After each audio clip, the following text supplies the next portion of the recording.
financial development in which shadow banking starts to evolve. But in developed economies, probably there is that already, and we can see that positive relationship between the level of financial development and the volume of shadow banking. Then I looked at few other variables, microeconomic variables, to see how they look like. For example, I looked at the credit market regulation, and we know that credit market regulation is tighter in developed economies than it is in developing economies. Okay?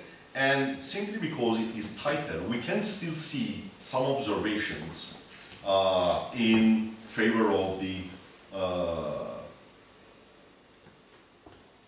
volume of the shadow banking. Okay? Another one is return on equity issue. When we look at the return on equity and its relationship with the shadow banking case, we can still see that in developing economies there is no such a case.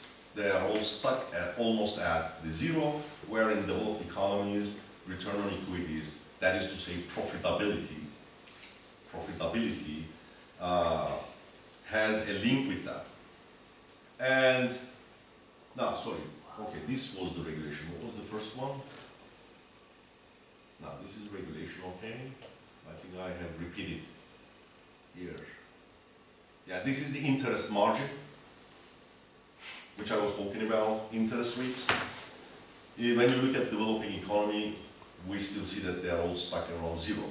But in developed economies, even that has a relationship with the shadow banking, or the volume of the shadow banking. So what I can say in total is that the development of shadow banking pre-2007-2009 global financial crisis is closely related to the level of financial development. Shadow banking as an integral part of the traditional banking sector develops further as the level of financial development improves. And the bad news is that shadow banking is still there, even today, and it still improves. There are a lot of observations, a lot of people are observing shadow banking activities in Europe, in US. So even after 2007-2009, additional regulations couldn't stop it. Okay, it is still there, it is still alive, developing, but not as fast as the pre-crisis period. So this is particularly valid in developed economies, and the economic climate played an important role for the development of the shadow banking, which made traditional banks and shadow banks to take excessive risks and escape from the regulatory and supervisory side. So the main motivation of those banking institutions was to use regulatory arbitrage and move out from heavily regulated environment into lightly or non-regulated environment for taking additional risks in order to make additional returns, and this was the result of lower interest rates. Now, why interest rates were so low? Why main central banks were supplying so much money to the markets is another interesting topic, I believe. I mean, I have my own justification for that, which is like a conspiracy theory of why that happened, but I'm sure some of you may be pretty much interested in doing research on that. Why did they supply so much money, keeping interest rates so low for so long, and pushing banks out of the correct track, or in so-called good banking practices. They pushed them away from good banking practices, looking for additional places to make profits. That's all I want to say. As I said, this is a work in progress. I wish I could have brought more information about, but these are just the simple observations I had so far. As I said, maybe next time I'll be presenting you the complete thing. I thank you very much. I hope you didn't find it boring. If you join me this evening for the lunch, I am sure I'll be talking about other things as well. I promise that I will not talk much about shadow banking, not to bore you. I'm a musician. I can talk a lot more on music than shadow banking. So you're all welcome to talk about any kind of music with me tonight. Thank you very much.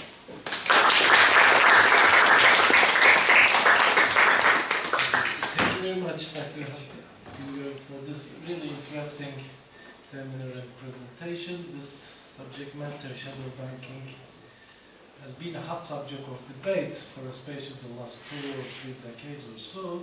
So we learned lots of interesting things from your seminar, and I'm sure that our students or colleagues may have questions or comments. The floor is open for your questions and comments. Yes, Kerry.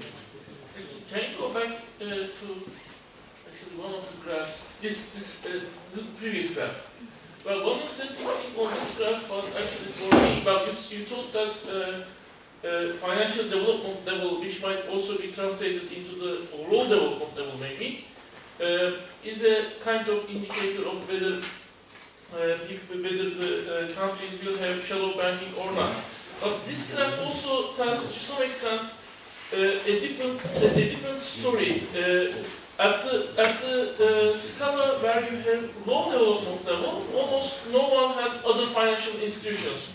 While the development level increases, some countries manage to have still low level of other financial institutions, while other countries started to have more and more other financial institutions. So development affects different countries in different ways. Exactly. Some countries manage to stay out of shadow banking, while some other countries actually, as development progress, they more and more develop shadow banking institutions. And the picture would be more interesting if we have actually how a country moves on the scala when the development level increases. But understanding how some countries stay on the left side, even though they are developed, would be interesting thing. And of course, So you are saying that we should look at the progress of countries from... yes. And also why some countries, even though they are developed, they stay on the left side. Both would be interesting. You mean if you look at here, we can clearly see that Yes. these are developed, Yes. sorry, developing, and these are developed. Yeah, that's the main question I have in front of me now. I have to find a justification of why that happened. Why in developed economies? I mean, why didn't it come out from Angola? And also why in some developed economies, I don't know which ones are they, why in Japan, for example, maybe not Japan, but some developed countries, still there are no shadow banking institutions, or less. Japan is, I'm trying to remember. Really made up. Okay. But some developed countries. Yeah, you are right. Thank you very much. I will think about that. Can I actually try to answer this question? Please. Actually, Japan is probably a good example because in some of the countries like Germany, Japan, there are still close connections, especially Japan, between banks and big companies. So the way they actually manage their economy and the way they regulate the financial markets are very different from the US or UK markets. So probably domestic regulation, domestic economic structures are determining actually whether these kind of shadow banking companies are emerging or not. Can we call it the competition in the market? Yeah, I mean, Or the it structure is of the the regulations which also create the competition. So if you highly regulate the market, there will be less competition. If you let it free, because you said also this shadow banking is like market demanded kind of an issue. Yeah. But if you are highly regulating the market, you actually kind of decrease that demand in a way, so you kind of prevent it from happening. Whereas like in the US, UK, if you are leaving the market freer, then there will be more of these operations going on. And I suppose in the US also, after 2005, I mean, they also deregulated the financial markets, which were previously separating commercial banking from investment banking. So after that, probably actually these kind of shadow banking operations increased, Yes, right? exactly. So it's the regulation, I would say. Exactly. They put them closer as they were apart from the past experiences. But in Japan, they are still, I think, much more separated. And they still rely highly on bank finance. I mean, for firms, they still rely more on bank finance than the capital market finances. Exactly. Okay, other questions, comments? Yes, Tolga, please. Hocam, first of all, thank you for coming. Hocam, Hocam, my question is that on which criteria are you using to identify if the country is financially developed or not? There is a data released by Financial Stability Board.